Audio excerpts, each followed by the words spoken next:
Hello, BookTube. I just finished making a video in which I urged you all to take part in an ongoing BookTube event. The event in question was ShakeTube 2017, an event hosted by Curtis and Lukash in which we read a baker's dozen Shakespeare plays and talk about them every week.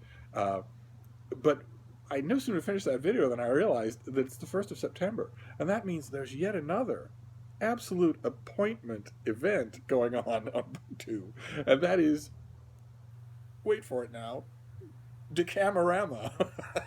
This is an event hosted by Adam and Memento Mori in which we read the Decameron by Boccaccio. Uh, and you might remember, some of you, that last year Adam did a read along of Dante's Divine Comedy that was a hit.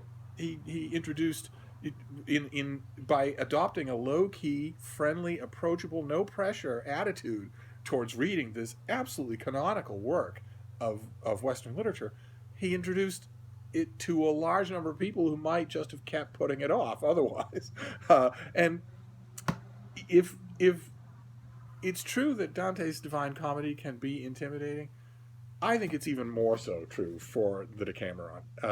With Dante, there are three separate books, and the first of them is Hell. It's the Inferno, and it's full of gore fests. So with Dante, there is a kind of invitation. There's a feel of invitation. The Purgatorio and the Paradiso, the second and third books of the Divine Comedy, are tougher sells, but with the Inferno, he gives readers the ultimate enticing invitation to try his masterwork. And of course, when he wrote it, he didn't think it was going to be enshrined in marble in school reading lists. So it had that going for it. Whereas the Decameron is an enormous collection of stories from the dawn of the Italian Renaissance, and that is intimidating in a way that the Divine Comedy is not, because there's no quick, easy introductory volume to the Decameron. You're just dunked right in. It's the story, the framework of the story is that 10 young people flee the city of Florence, which is being racked by plague, and retreat into the Tuscan wilderness and into beautiful villas far away from city populations, where they pass the time by telling stories. And that's what this is. The book is a collection of their stories. And the stories wander all over the map. There are some that are tragic. There are some that are very serious and ponderous. There are some that are quick and light. There are some that are very funny. Many of them are scandalous. And we're invited into that world of storytelling. Each person rules a day of stories, and the tones are different, and you can start to know the characters of the storytellers. And it's just wonderful. It was the Decameron was one of the books that I traveled with for years. It's been a companion of mine, and the translation that we're using. Of course, you can use any translation that you like. I should stress that. Although I'll get to a point about translations in a minute. The translation that a lot of people are holding up is the Wayne Rebhorn translation, which he did a few years ago, and this is the paperback. Which has some very nice blurbs on it, and which features on a cover a detail from Titian's The Venus of Urbino, which is a bit of a hardship, since, as you can see, she does not have biceps or delts or washboard abs, and it's also a bit of a hardship for Steve, because my favorite detail of The Venus of Urbino has been cropped out.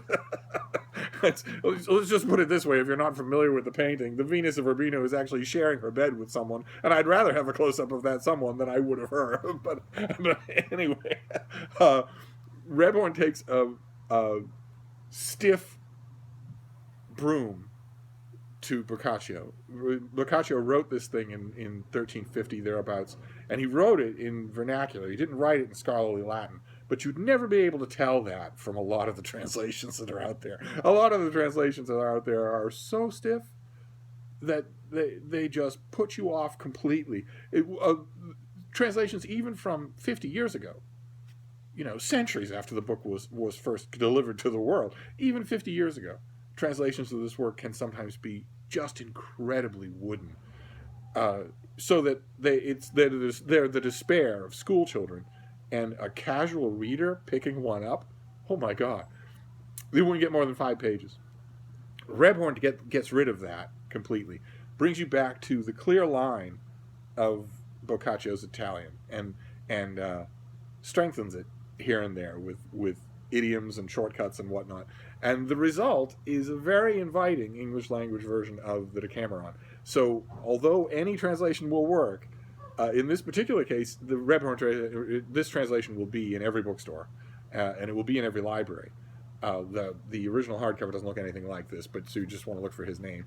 And in this particular case, although Boccaccio is not particularly difficult to translate in terms of getting the meaning across, in order to avoid the kind of days of yore fustian tone that just kills the reading experience, you might actually want to go with this translation. It's a very modern feeling in a way that is not inaccurate. It's very modern feeling, very conversational, very direct in a way that the book itself would have felt to its original readers. But no matter what translation you use, the key to Decamorama is the invitation, not the translation. The key is that this thing, Boccaccio's Decameron, has been on reading lists, it's been on school curricula forever. It's been on your shelf forever, mentally, if not physically. And if it's the kind of book that you've always been telling yourself, someday I really ought to just read that. I hear about it all the time. I bump into mentions of it all the time. Comes up in school, but I've never actually read it. Then now's the time to do that. It's a great big group of people. It's going to be lots of fun. Plenty of discussion videos cropping up here and there. Adam will be touching base with his ardent followers all through the month of September. And if you stick with it, I think he said that it boils down to about 3 stories a day to get through the whole book in the whole month. Three stories a day is not all that much of a commitment, and when you're done, you've done the Decameron. You've had a taste of it, and not only have you done it, but you've done it in friendly company. I think that's a great deal. I'll certainly be jumping on it, and I hope to see videos from the rest of you. So that's the purpose of this video here, is to sort of encourage you to join Decamorama. I'll make touch-base videos myself from time to time, and I'll see you soon. Thank you, BookTube.